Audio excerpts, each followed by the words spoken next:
கடந்த காலத்தில் எந்த ராசிக்காரர்கள் ஒவ்வொரு கிரக பயிற்சியையும் எதிர்பார்த்தார்களோ இல்லையோ, மிதுன ராசிக்காரர்கள் ரொம்பவே எதிர்பார்த்து காத்திருந்தீங்க. அதுக்கு காரணம் அஷ்டமத்து சனி முடிஞ்சு 2.5 வருஷம் ஆயிடுச்சுங்க அப்படின்னு சொன்னால் கூட எங்கள் வாழ்க்கையில் எந்த விதமான ஒரு பெரிய மாற்றமுமே ஏற்படலையே அப்படின்னு சொல்லி வழியோடு வாழ்ந்த ராசிகளில் நீங்களும் ஒன்று.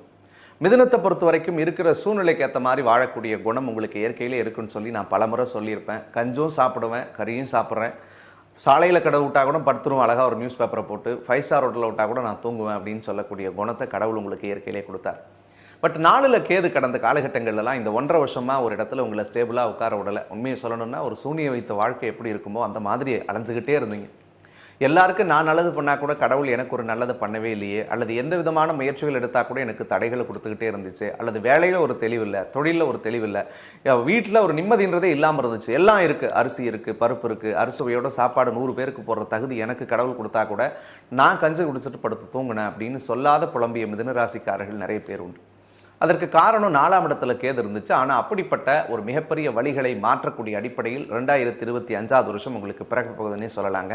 4ல் இருந்த கேது 3வது இடத்துக்கும், உங்களுடைய ஜாதகப்படி 10வது இடத்துல இருந்த ராகு பகவான் 9வது இடத்துக்கும், 9ல் இருந்த சனி பகவான் 10வது இடத்துக்கும் 2025 வருஷத்தில் பயிற்சி ஆகுது. ராஜகிரகங்களில் மிக முக்கியமான கிரகமாக பார்க்கப்படக்கூடிய குரு பகவான் 12ஆம் இடமான விரயஸ்தானத்திலிருந்து உங்களுடைய ராசிக்கே வரார். ராசியில் குரு சஞ்சரிக்கும் போது குரு சந்திர யோகம் ஏற்படுகிறது. ஸோ மிதுன ராசிக்காரர்கள் மனசில் யாருக்கெல்லாம் குழப்பமும் பதட்டமும் பயமும் இருந்துச்சோ அவங்களுக்கு எல்லா சிக்கல்களும் தீரும்.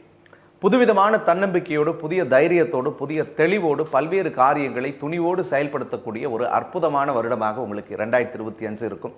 வருஷத்தினுடைய முதல் ஒரு 4 மாதத்தில் மட்டும் கொஞ்சம் வாக்கு கொடுக்கறதுல கவனமாக இருங்க. பணம் சார்ந்த விஷயங்களில் கொஞ்சம் கவனமாக இருங்க. யாரோட பேசினாலும் பழகினாலும் ரகசியங்களை பாதுகாருங்க. யாரை நம்பியும் முக்கிய முடிவு பொறுப்புகளை ஒப்படைக்காதீங்க. அந்த 4 மாதத்தை நீங்கள் கடந்துட்டிங்கன்னா 2025 ஃபுல்லாக நீங்கள் ராஜா மாதிரி தான். எதிர்பார்க்காத பெரிய தனவரவு வரும், எதிர்பார்க்காத குடும்பத்தில் ஒரு பெரிய சந்தோஷம் வரும். ரொம்ப நாளாக அந்த அஷ்டமசனி நடந்ததுலேருந்தே மிதுன ராசிக்காரருடைய மனசில் நமக்குன்னு ஒரு நல்ல வாழ்க்கை அமைஞ்சால் நல்லாயிருக்கும், நமக்குன்னு ஒரு வீடு அமைஞ்சால் நல்லாயிருக்கும், நம்மளுக்குன்னு ஒரு தொழில் அமைஞ்சால் நல்லாயிருக்கும், ஒரு சைக்கிளே வச்சுருக்குமே, ஒரு பைக் வாங்கணும்னு நினச்சா நல்லா இருக்குமே அப்படின்னு நினச்சவங்களுக்கு எல்லாருக்கும் நிச்சயமாக ஏப்ரல் மாதத்திற்கு பிறகு இது அத்தனையும் அமைந்தே தீரும். வீடு மாறணும்னு நினைச்சவங்க மாறுவீங்க, வண்டி வாகனத்தை மாற்றணும்னு நினைச்சவங்க மாற்றுவீங்க, வீடு கட்டணும்னு நினைச்சவங்களுக்கு நல்ல அமைப்புகள் வரும், ஒரு ப்ராப்பர்ட்டி வாங்கக்கூடிய சூழல்களை ஏற்படுத்தும், டாக்குமெண்ட் சம்பந்தமான விஷயங்கள்ல இருந்து வந்த சிக்கல்கள் தீரும், சொத்து பத்து விஷயங்கள்ல இருந்து வந்த வில்லங்கங்கள் எல்லாமே மாறி ஒத்துமையாக எல்லாரும் சேர்ந்து சில முக்கிய முடிவுகளை எடுக்கக்கூடிய அமைப்புகளையும் கடவுள் கொடுப்பார். அதே மாதிரி மிதுனராசிக்காரர்களுக்கு பிள்ளைகளுக்கு ஏதாவது உடல்நல அசௌகரியமாகவே இருந்துட்டு இருந்துச்சு கடந்த 1.5 வருஷத்தில். ஹெல்த்தில் ஏதாவது ஒன்று போனால் ஒன்று, அல்லது படிக்க மாட்டாங்க, அல்லது கல்யாண விஷயம் குழந்தைக்கு தடைப்பட்டுக்கிட்டே இருக்குது அப்படின்னு நினைக்கிறவங்களுக்கு எல்லாருக்கும் இந்த குரு பயிற்சி ஆனதுக்கு பிறகு மே மாதத்துக்கு பிறகு பிள்ளைகளால் நல்ல செய்திகள் உண்டு. படிக்கக்கூடிய பிள்ளைகளுக்கு விரும்பிய துறையில் சீட்டு கிடைக்குங்க. மிதுன ராசியில் யார் பிறந்தாலும் சரி. அதே மாதிரி திருமணம் ஆகாத மிதுன ராசிக்காரர்களுக்கு நிச்சயமாக திருமண யோக பலன்கள் கூடி வந்தே தீரும். ஏன்னா சனி பகவான் உங்களுடைய ஜாதகத்துக்கு அஷ்டமாதிபதி 7ஆம் அதிபதியாக இருக்கக்கூடிய குரு உங்கள் ராசிக்கே வந்து நேரடியாக 7ஆம் இடத்தை பார்க்குறாரு. மிதுன ராசிக்கு 2025 புதிய காதல் மலரும், புதுவிதமான உறவுகள் உங்களை தேடி வருவாங்க. யாரெல்லாம் உங்களை புரிஞ்சுக்கலன்னு சொல்லி நீங்கள் வருத்தப்பட்டீங்களோ அவங்க எல்லாருமே உங்கள் கூட அண்டர்ஸ்டாண்டிங்காக இருப்பாங்க.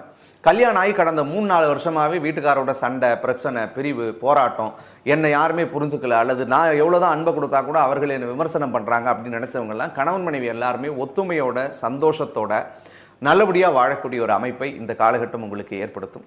குறிப்பாக அப்பாவோட வழியிலிருந்து வந்த பிரச்சனை, அப்பாவோட உடன் பிறந்தவங்களால் இருந்து வந்த மனக்கருத்து வேறுபாடுகள் எல்லாமே மாறும். பூர்வீகத்தில் ஏதாவது எனக்கு சொத்து விற்கணும் அல்லது சொத்து எனக்கு சேரணும் அப்படின்னு நினச்சிட்டு இருந்தவங்களுக்கு நிச்சயமாக அந்த சொத்து பத்துக்கள் சேரும். 10ல் வரக்கூடிய அந்த சனி பகவான், 10லிருந்து பயிற்சி ஆகக்கூடிய ராகு பகவான், 10ல் சனி வரும்போது 10ல் ஒரு பாவி இருந்துச்சுன்னா அரசாளக்கூடிய யோக மாதிரியான ஒரு நல்ல விதமான வாய்ப்புகள் தேடி வரும். ஸோ மிதுன ராசிக்காரர்களுக்கு வேலையே இல்லை அப்படின்னு நினைச்சவங்களுக்கு வேலை கிடைக்கும். 10,000 சம்பளம் வாங்குறேன்னு நினைச்சவங்களுக்கு 20,000 சம்பளம் கிடைக்கும். அல்லது ஒரு தொழில் பண்ணிட்டு அதில் லாபமே பார்க்கல, நஷ்டத்தோடு போயிட்டு இருந்துச்சு அப்படின்னு நினைக்கிறவங்களுக்குலாம் அபரிவிதமான லாபத்தை கடவுள் ஏற்படுத்துவார். நிச்சயமாக அடுத்த 2.5 வருஷத்தில் இந்த சனி பயிற்சியாகி 2.5 வருஷம் இருக்கிறதுனால பட்டத்தில் மாறுபாடும், பதவியில் மாறுபாடும், பெயர் புகழில் மாறுபாடுகளும் மிதுன ராசிக்காரர்களுக்கு இறைவன் ஏற்படுத்துவார். ஸோ அந்த மாற்றம் கண்டிப்பாக ஒரு நல்ல மாற்றமாகவே உங்களுக்கு அமைந்தே தீரும்.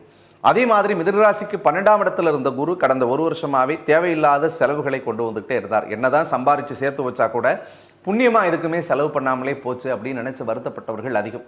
5ம் பத்தலை, 50ம் பத்தலை, 5 லட்சம் கிடையாதுங்க, 50 கோடியே கொண்டு வந்தால் கூட ஏதாவது ரூபத்தில் தேவையில்லாத செலவுகளை கொடுத்துட்டே இருந்தது அப்படின்னு நினச்சவங்களுக்கெல்லாம் நிகர லாபத்தை தரக்கூடிய சூழல்களை ஏற்படுத்தும். ஸோ செலவுகள் எல்லாமே கட்டுக்குள்ளே வரும். நேற்றுக்கு 1000 ரூபா பண்ண விஷயங்கள்லாம் இன்னைக்கு கடவுள் 100 ரூபா பண்ணா போதும் அப்படின்ற அளவுக்கான புரிதலையும் தெளிவையும் உங்களுக்குள்ளே கொடுப்பாங்க. ஸோ ஒட்டுமொத்தத்தில் சுகஸ்தானத்தில் இருந்த கேது விலகிறதும் 10ல் இருந்த ராகு விலகி 9வது இடத்துக்கு போகிறதும் 10ஆம் இடத்தை அலங்கரிக்க வரக்கூடிய சனி பகவானும் மிதுன ராசிக்காரர்களுக்கு ஒரு மிகச்சிறந்த மாற்றத்தை தரக்கூடிய அடிப்படையில் இருக்கிறார்கள் அப்படின்னே சொல்லலாம். எந்த விஷயத்தில் மிதுன ராசிக்காரர்கள் நீங்கள் கவனமாக இருக்கணும்னு சொல்லி பார்த்தா 3ல் வரக்கூடிய கேது பழக்க வழக்கத்தில் ரொம்பவே எச்சரிக்கை. தயவு செஞ்சு அடுத்த 1.5 வருஷத்துக்கு யார் கூட பேசினாலும் பழகினாலும் கொஞ்சம் கவனமாக இருங்க. அண்ணன் தம்பி உறவுகளுக்குள்ள கொஞ்சம் விட்டு கொடுத்து போங்க. 3வது நபர்கள்ட்ட நம்பிக்கையாக போய் எதையுமே பேசி நீங்கள் தேவையில்லாத உங்களுடைய வழிகளை கொட்டாதீங்க. பேசும்போது ஆறுதலாக இருக்காங்களே அப்படின்னு நினச்சி எதை சொன்னாலும் பின்னாடி உங்களை போய் விமர்சனம் பண்ணி மிகப்பெரிய வழிகளை உங்களுக்கு ஏற்படுத்த அவர்கள் காத்திருப்பார்கள். அதில் மட்டும் கொஞ்சம் கவனம். 9ல் ராகு வர்றதுனால அப்பாவினுடைய உடல் நலத்தில் கவனம். முன்னாடி சனி விலகினதுனால பாசிட்டிவாக இருக்குன்னு சொல்லியிருப்பேன். ஆனால் 9ல் திரும்ப ராகு வரும் பட்சத்தில் தந்தையோரோடு கொஞ்சம் சின்ன சின்ன கருத்து மோதல்கள் வரும். அதில் மட்டும் கொஞ்சம் நீங்கள் கவனமாக இருந்துட்டா போதும். ஸோ எந்த வழிபாடுகளை செஞ்சால் மிதுனராசிக்காரர்கள் இந்த 2025வது வருஷத்தை ரொம்பவே ஒரு நல்ல வருஷமாக நீங்கள் மாற்றலாம் அப்படின்னு சொல்லி பார்த்தோம்னா, சூரிய பகவானுடைய வழிபாடு. காலையில் எந்திரிச்சோடனே அதிகாலையில் எந்திரிச்சு சூரியனை மனமுருக பிரார்த்தனை பண்ணுங்க.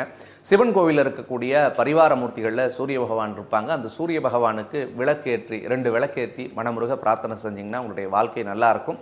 நேரம் கிடைக்கும் போது சனிக்கிழமையில் வரக்கூடிய சனி பிரதோஷ காலகட்டத்தில் போய் கலந்துக்கிட்டு அங்கே அபிஷேகம் செய்யக்கூடிய நந்தியம்பெருமானுக்கோ மூலவருக்கோ உங்களால் முடிஞ்ச கைங்கரியம் எதுவாக இருந்தாலும் ஒரு சின்ன பால், தயிர், ஒரு அருகம்பில் மாலை, இல்லை ஒரு புடி வில்வமாவது வாங்கி கொடுத்துட்டு வாங்க. உங்களுடைய வாழ்க்கை ஒரு பெரிய வெற்றியை நோக்கி போகக்கூடியதாக இருக்கும். மேலும் இந்த 2025வது வருஷம் உங்களுக்கு மிகப்பெரிய மாற்றம், திருப்பம், சந்தோஷத்தை தரக்கூடிய அற்புதமான வருடமாக அமைய என்னுடைய நெஞ்சார்ந்த வாழ்த்துக்கள். நன்றி.